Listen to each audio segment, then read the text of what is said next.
اللہ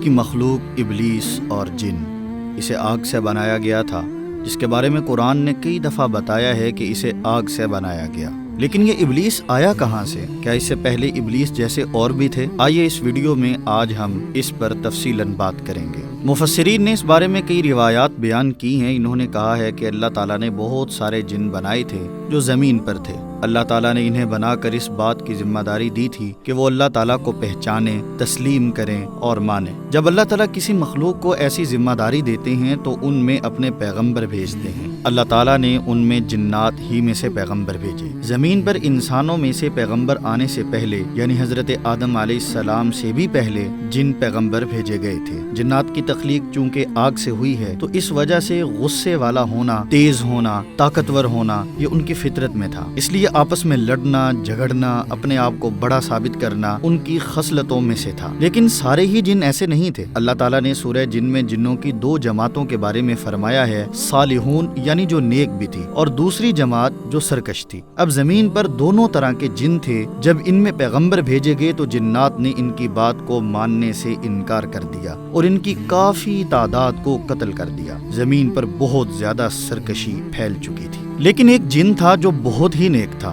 اس کا نام عزازیل تھا۔ بہت ہی اچھا، نیک، صالح جن تھا۔ اس نے اللہ تعالیٰ کی بہت زیادہ عبادت کی۔ جن چونکہ اس وقت زمین پر رہنے کے پابند نہیں تھے تو وہ آسمانوں میں اڑ کر کہیں بھی جا سکتے تھے۔ یہ تو رسول اللہ صلی اللہ علیہ وسلم کے آنے کے بعد ان پر پابندی لگی تھی، اور اب یہ پہلے آسمان سے اوپر نہیں جا سکتے۔ قرآن میں سورہ صافات اور سورہ جن میں اللہ تعالیٰ نے یہ واضح بتایا ہے کہ اللہ نے انہیں پہلے آسمان سے آگے جانے کی اجازت نہیں دی ہے۔ تو رسول اللہ صلی اللہ علیہ وسلم کے آنے کے بعد وہ آسمان کی حد سے باہر نہیں جا سکتے۔ اس سے پہلے وہ اس سے اوپر بھی جا سکتے تھے۔ عزازیل نے اللہ تعالیٰ کی اتنی عبادت کی کہ کچھ روایات میں آتا ہے کہ کوئی جگہ نہیں ایسی بچی تھی جہاں ابلیس نے جا کر عبادت نہ کی ہو۔ اس کی وجہ سے وہ اللہ کے بہت قریب تھا اور اسے فرشتوں کے ساتھ رہنے کی اجازت مل چکی تھی۔ اللہ تعالیٰ نے زمین پر سرکش جنات کو ختم کرنے کے لیے فرشتوں کو بھیجنے کا فیصلہ کیا تو عزازیل نے بھی اس جماعت کے ساتھ جانے کی اجازت چاہی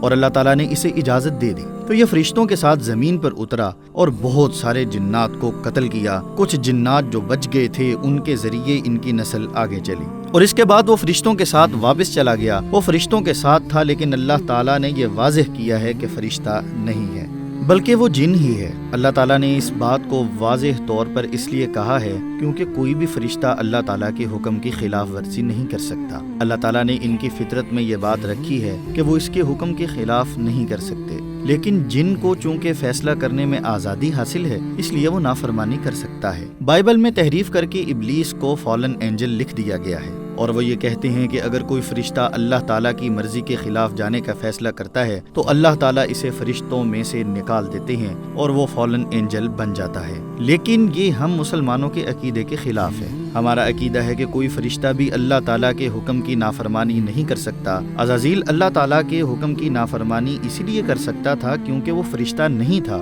بلکہ جن تھا۔ لیکن یہاں سوال یہ اٹھتا ہے کہ عزازیل نے اللہ کے حکم کی نافرمانی کیوں کی؟ اس کے پیچھے حضرت آدم علیہ السلام کی تخلیق کا واقعہ ہے۔ اللہ تعالیٰ نے فرشتوں کے سامنے ظاہر کیا کہ میں زمین میں اپنا خلیفہ بنا رہا ہوں، یعنی ایک نائب جو زمین پر حکومت کرے گا۔ عزازیل اس بات پر بہت خوش تھا کیونکہ اسے معلوم تھا کہ فرشتے تو زمین پر حکومت نہیں کریں گے، اس لیے اگر کوئی زمین پر حکومت کرے گا تو وہ جن ہی ہوں گے۔ لیکن اللہ تعالیٰ کا فیصلہ یہ نہیں تھا کہ جنوں میں سے خلیفہ بنایا جائے۔ اللہ نے ایک نئی مخلوق بنانے کا فیصلہ کیا تھا۔